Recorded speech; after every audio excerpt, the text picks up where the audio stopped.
आदरणीय मेरे प्रिय दोस्तों और भक्तों, आपको भक्तमाल एक परिचय के रूप में मैंने अपने पिछले वृत्तांत में बताया। अब भक्तमाल का टीका यानी कि कमेंट्री जिसको कहते हैं हम इंग्लिश में, भक्तमाल की टीका के बारे में आपके साथ अपने कुछ विचार साझे करूंगा। दोस्तों, उम्मीद करता हूं कि आपको यह वृत्तांत पसंद आएगा।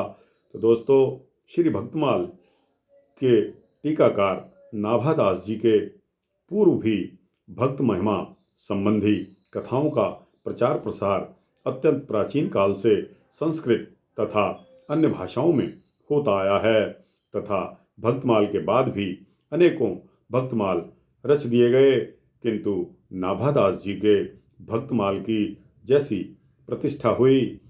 प्रतिष्ठा इस भक्तमाल को प्राप्त है, वैसा स्थान किसी ग्रंथ को प्राप्त नहीं हो सका। इसी कारण भक्तमाल की रचना के बाद इस पर अनेक टीकाएं तथा टिप्पणियां लिखी जाने लगी। गद्यात्मक या छंदोबद्ध शैली में बहुत सी टीकाएं लिखी गई, किंतु उनमें से संवत 1769 में लिखी गई श्री प्रियादास जी की टीका का सर्वाधिक प्रचार और प्रसार हुआ। श्री प्रियादास जी ने अपनी टीका का नाम रखा भक्तिरस बोधिनी। दोस्तों, भक्तिरस बोधिनी आपको भी पढ़नी चाहिए। वास्तव में यह एक ऐसी टीका है जो भक्तमाल के मूल भावों तथा कथाओं को विस्तार से विवेचित करके अति सरस रूप में भक्त कथा चरित्र को प्रस्तुत करती है। श्री नाभादास जी ने अपने छप्पयों में किसी छप्पय में एक भक्त का तथा किसी छप्पयों में 20 भक्तों का नाम स्मरण करके उनकी कथा का संकेत मात्र कर दिया है, किंतु प्रियादास जी ने उन भक्तों का चरित्र विस्तार से बड़ी ही सरस भाषा में प्रस्तुत किया है।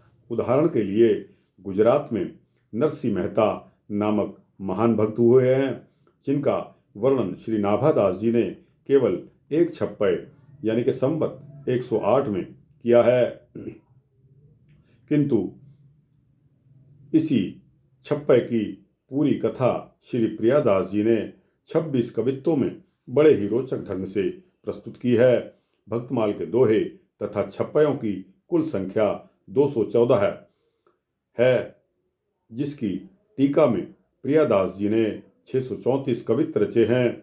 बिना प्रियादास जी के टीका के भक्तमाल का अर्थ लगाना तथा कथा का स्वारस्य प्राप्त होना बड़ा कठिन बात है। जैसे वेद मंत्रों के निगूढ़ अर्थों को भाष्यकार श्री सायणाचार्य ने खोला है, वैसे ही भक्तमाल की कथाओं को बिना प्रियादास जी की टीका के समझना बड़ा ही कठिन है। इससे श्री नाभादास जी के हार्दिक अभिप्रायों को समझने में बड़ी सहायता मिलती है। यही कारण है कि संत समाज में इसका मूल भक्तमाल के समान ही आदर मान है। भक्तमाल की संरचना छप्पय छंदों में हुई है, तो प्रियादास ने उसकी टीका कवित्त छंदों में की है। इसका रहस्य बताते हुए श्री प्रियादास जी कहते हैं कि एक बार मैं महाप्रभु श्री कृष्ण चैतन्य जी एवं अपने गुरुदेव श्री मनोहर दास जी के श्री चरणों का अपने हृदय में ध्यान कर रहा था तथा मुख से हरि नाम संकीर्तन कर रहा था। उसी समय श्री नाभादास जी ने मुझे आज्ञा दी कि श्री भक्तमाल को विस्तार पूर्वक टीका करके मुझे सुनाइए। वह टीका कवित्त नामक छंदों में हो, क्योंकि यह छंद अत्यंत प्रिय लगते हैं, जिससे यह भक्तमाल की टीका संपूर्ण संसार में प्रसिद्ध हो जाए। इतना कहकर नाभा जी ने अपनी वाणी को विराम दिया। तब मैंने उनसे कहा कि हे प्रभु, मैं अपनी बुद्धि की सीमा को भली भांति जानता हूँ, तथापि मुझे विश्वास है कि मेरे हृदय में प्रविष्ट होकर कृपा करके आप इस कार्य को पूरा कर देंगे। उपरोक्त घटना का वर्णन प्रियादास जी ने अपनी टीका में किया है। श्री प्रियादास जी का विशेष वर्णन प्राप्त नहीं हो पाता। बताया जाता है कि इनका जन्म राजपुरा नामक ग्राम सूरत यानी कि गुजरात में हुआ। ये नवीन अवस्था में वृंदावन आ गए और श्री राधा रमण जी के मंदिर में श्री मनोहर दास जी के शिष्य बन गए। गुरुदेव जी की आज्ञा से तीर्थाटन किया। प्रयाग, अयोध्या, चित्रकूट आदि धामों में भगवत दर्शन करके गलता गद्दी जयपुर पधारे और कुछ दिन वहीं रहे। यहीं पर मानसी सेवा के समय श्री नाभादास जी ने दर्शन देकर भक्तमाल की छंदोबद्ध टीका लिखने की आज्ञा दी। उनकी टीका भक्ति रस बोधनी के 3 कवित्तों में 630, 631, 633 के आधार पर हमें पता चलता है कि वे चैतन्य संप्रदाय के अनुयायी थे और उनके गुरु महाराज का नाम श्री मनोहर दास जी था। उन्होंने संवत 1769 फाल्गुन कृष्ण पक्ष सप्तमी को श्री वृंदावन धाम में भक्तमाल की टीका पूर्ण की थी।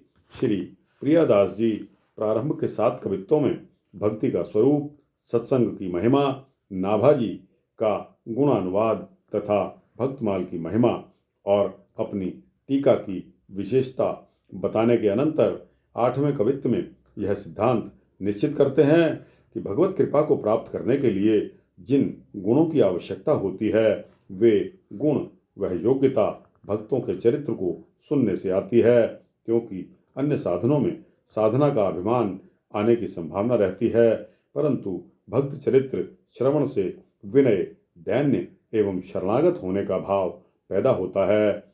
इसीलिए भक्ति का सच्चा अधिकारी बनने के लिए भक्तों के चरित्रों का श्रवण करना आवश्यक हो जाता है। जो उपासक भक्तों के चरित्रों की अवहेलना करके अन्य साधकों का आश्रय लेता है वह भक्ति के सूक्ष्म स्वरूप को नहीं जान सकता। बिना भक्तमाल का श्रवण किए हुए भक्ति का स्वरूप बहुत दूर रहता है।